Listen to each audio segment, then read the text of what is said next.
A gente já está de volta para o programa Eclésia, esse é o último bloco, um monte de questão interessante. Liga aqui para a gente, quem sabe dá tempo ainda nesse bloco. Vamos correr aqui para responder algumas perguntas e a gente aproveitar melhor esse conteúdo, já que a gente está falando sobre os 30 anos do primeiro documento que condenou a teologia da libertação. A Delani Maria Dantas, ela faz uma pergunta que ela quer saber a relação da doutrina social da igreja em relação à teologia da libertação. Só lembrando que a doutrina social da igreja, as primeiras encíclicas sociais vieram com o Papa Leão XIII, finalzinho do século XIX, início do século XX. Tem alguma relação a doutrina social da igreja com a teologia da libertação? Nenhuma. Já taxativamente, nenhuma. A doutrina social da igreja que, como prenúncio, aconteceu com a Rerum Novarum de Leão XIII, Eric, a iluminação das realidades temporais, como a luta contra toda espécie de mal, também o mal material, a partir do Evangelho, onde a verdade, e o bem e a justiça são as três primordiais categorias de reflexão a partir do domínio, do reinado e da soberania de Deus. Quando, na centésimos anos, São João Paulo II, o documento comemorativo, a Rerum Novarum, ele escreve, ele diz, a doutrina social da igreja não é uma meia-via entre o liberalismo e o marxismo. A doutrina social da igreja é a luz do Evangelho que ilumina o caminho do homem sobre a terra para enfrentar todo o dilema do seu sofrimento e da sua dor no que tange também a miséria material. E como se encontrar o caminho dessa liberdade, dessa plenitude em Deus, de superação dessa miséria. Mas sempre com o fio da verdade, numa perspectiva de profunda paz. Esse é o primeiro e imediato reflexo. Não é o da luta de classes, não. Portanto, a doutrina social da igreja não tem relação alguma com a teologia da libertação. Esta é a resposta. Alguém pode, inclusive, o senhor disse quase agora há pouco em relação a isso, alguém pode dizer, por que vocês também não estão falando contra os problemas do capitalismo? Olha só, o capitalismo é uma relação de mercado. Ele não quer dar respostas à existência humana. Ele não tem interesse em dar respostas de onde viemos, para onde vamos, como podemos fazer para ser melhor. Essas respostas estão para a religião e para correntes filosóficas. Agora, o marxismo, o comunismo, o socialismo, esses sim, querem dar respostas. Não só querem dar respostas, como querem nos conduzir a algo que não tem Deus. Então, oficialmente, a Igreja Católica se pronunciou, sim, contra esse tipo de política. Agora, em relação a outros tipos de política, que também tem seus problemas morais, nós não estamos colocando no mesmo patamar. E, nesse sentido, Padre Ivano, só queria confirmar, a Igreja Católica tem um aspecto do marxismo que é bem claro, são contra a propriedade privada. A Igreja Católica é a favor da propriedade privada? Sim, porque a propriedade privada está na própria raiz, na natureza do ser humano. Ok? A propriedade privada, ela é de origem, acima de tudo, divina, transcendente. Isso aqui cabe num outro capítulo. Mas ela é a favor não porque ela quer ser a favor. Ela é a favor porque ela é tutelária da verdade. E a verdade é que a propriedade privada é algo natural. Aliás, antes de tudo, é de direito natural. Preciso aqui já até fazer essa afirmação. E depois, a igreja também não propugna o liberalismo, não. O liberalismo tem origem protestante. A doutrina liberalista é protestante, está lotada de erros, que todos advindos do protestantismo. Isso é um outro capítulo. Tampouco a igreja defende ou propugna o liberalismo. Nem cá, nem lá. A igreja, ela é santa, é única, é católica, é apostólica, é livre em relação a todos os sistemas do mundo. Porque o sistema da igreja é o sistema de Deus. A Fernanda de Oliveira, de Itapevi, São Paulo, e também a Maria Terezinha Lusa, não é exatamente a mesma pergunta que elas fazem, mas uma lembra, por exemplo, que, segundo ela considera que alguns grupos ligados à teologia da libertação puderam até ter frutos de evangelização, e ela usa até a expressão, mudaram o rosto da igreja. E a Maria Terezinha diz assim, o que melhorou após essa condenação da teologia da libertação? A gente não percebeu que as igrejas ficaram mais vazias? Ela, inclusive, reforça, na prática, a gente não conseguia perceber que a teologia da libertação omitia a Deus. Ok. Bom, deixa eu só voltar. Deus. A igreja vive sob a autoridade e o domínio de Deus. que se revelou através da aliança, a nova e eterna aliança em seu Filho. Agora aqui, as nossas duas irmãs que escreveram, primeiro, sobre os possíveis frutos. Eu vou fazer uma paráfrase, talvez um pouco arriscada. Como disse Santo Agostinho, Deus tira do mal o bem. Ok? Sobre a retidão dessas pessoas, ninguém vai colocar alguma interrogação. Da forma errada, talvez com uma reta intenção, buscando com sinceridade, daí Deus tirou algum fruto.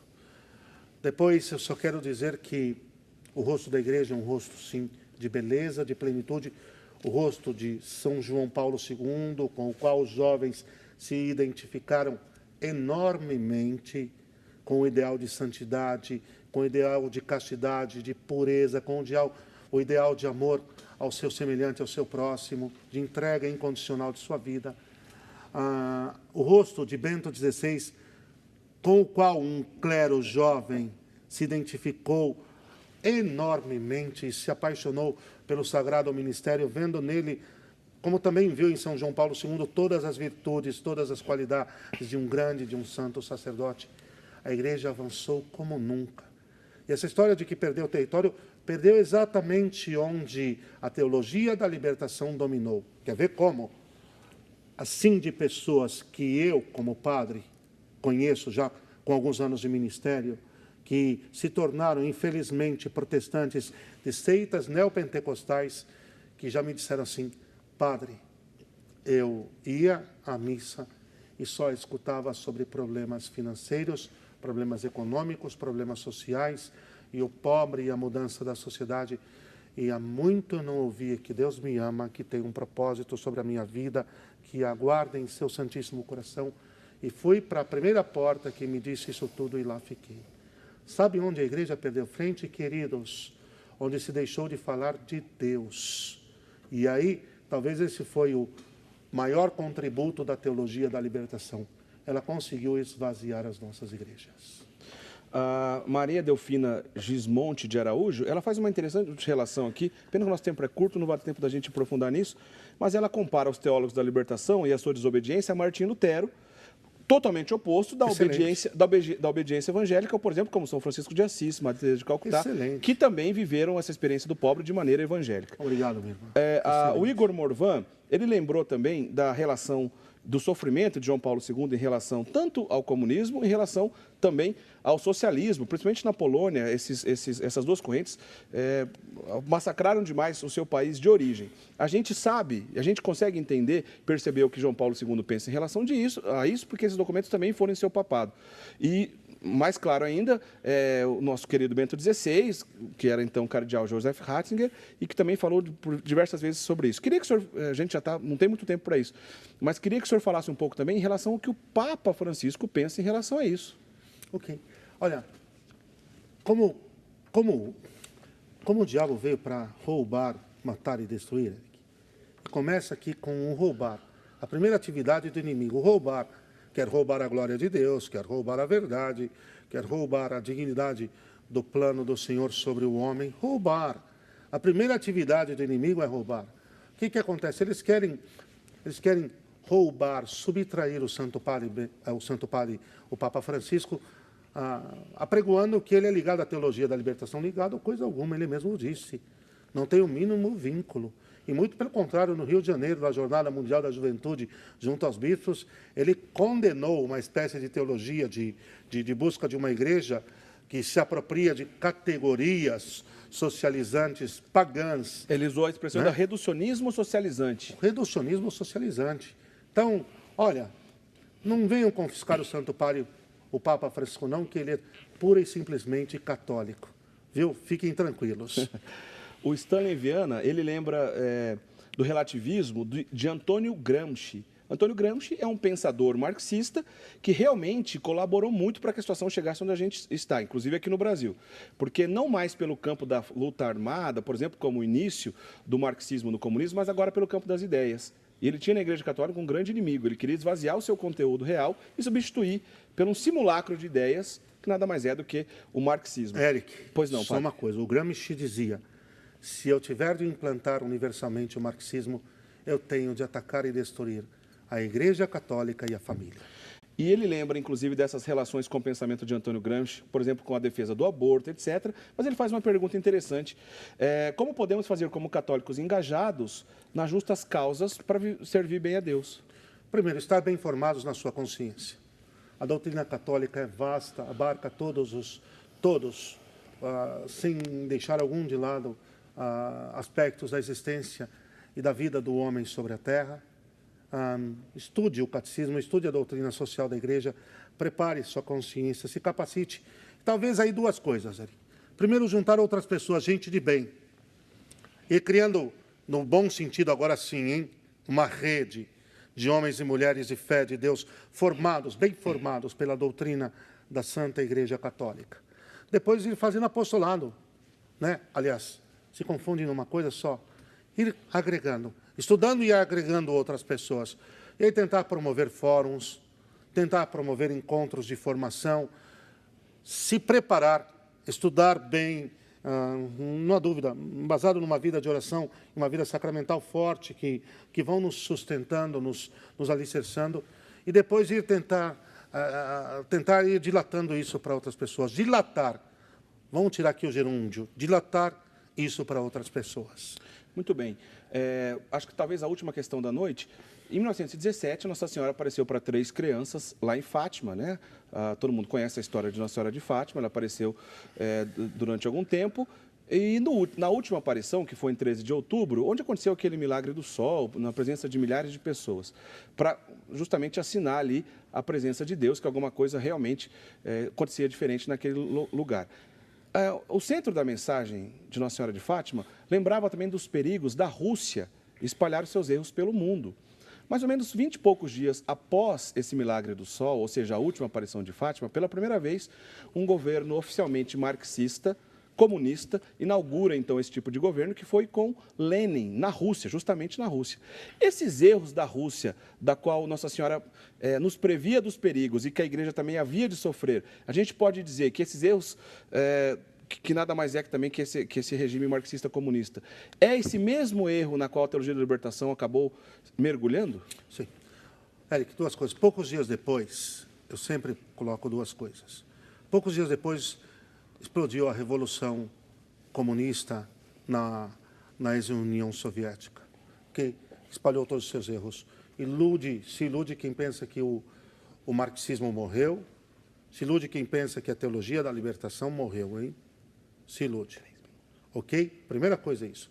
Depois nós temos que pensar assim, olha, Nossa Senhora entregou uma profecia, ou seja, falou em nome de Deus.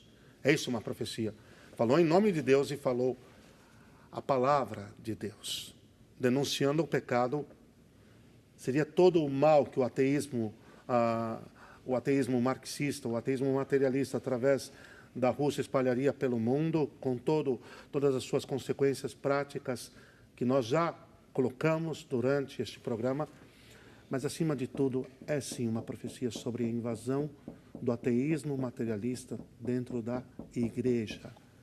E coloco qualquer teólogo, quem quiser pegar o catecismo da Igreja, quem quiser pegar as Sagradas Escrituras, sentar comigo frente a frente e provar que existe algo que se possa aproveitar do marxismo, do materialismo ateu, que é o marxismo, em relação à nossa fé e aquilo que é a missão e a obra da Igreja, que é a obra de redenção e salvação, eu estou aguardando. E Nossa Senhora avisou bem, esses erros estão aí. E entraram sim para dentro da Igreja, é uma coisa palpável. Em 1972, quando Paulo VI faz aquela declaração sed libera nos amalo, mas livrai-nos do mal, ele estava falando disso. A fumaça de Satanás penetrou no interior da Igreja e eu ponho minha mão no fogo se isso não é em relação ao marxismo, às doutrinas ateias materialistas que na América Latina tomou o nome de teologia da libertação. Muito bem, padre. O assunto é ótimo e o tempo se esgotou rapidamente. A gente já está terminando o programa. Eu pedia para o senhor encerrar, por favor, com a bênção. Que essa bênção nos livre do mal e nos conduza ao reino dos céus.